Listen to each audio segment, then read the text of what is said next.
Thank you, President. Thank you, Commissioner, for your opening to this debate. This, of course, is unfinished business from the Services Directive, and we do have a problem. Although I share much of the Commissioner's analysis, we have a problem of confidence. It's a bit like the bank in the UK over the last few weeks, the Northern Rock. Whatever it said, the customers were still queuing outside wanting their money back. And it's a bit like that with us and cross-border services. Whatever we say, consumers still aren't confident enough to use those services cross-border, and we have to find a way of addressing that.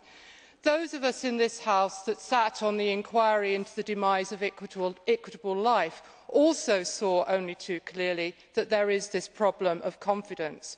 But we will not address that by going back to old proposals that dealt with problems that were perceived some 20 years ago. We've got to deal with the problems and the situation that we have now. And what we are dealing with basically in looking at service providers' obligations is looking at basic contract law, basic contractual obligations. And we currently have on our table in that regard Rome I, which Mrs Kalpi has referred to, and if we get that right it will help. We have the whole review of the consumer acquis. If we get that right it will help. We have the preparation of the common frame of reference on contract law. If we use that, and I say this if the Commission put a great deal more effort in getting the Member States to take that up, that would also help us. So there is much there that already can be used to help us get right the relationship between private international law and regulation. What we do not need, I agree with Mr Harbour, is the Commission writing soft law codes of conduct. Let us use what is already being done at the moment, what is in preparation.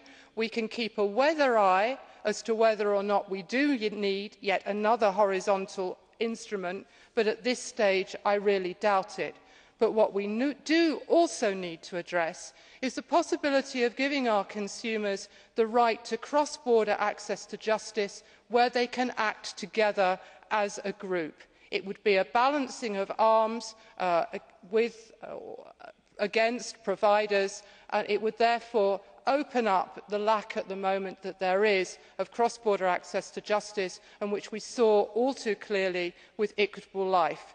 People do not like to use the word class actions, nor do I, but a European right of collective redress might help give us the confidence for consumers that is currently lacking in this continent. Thank you.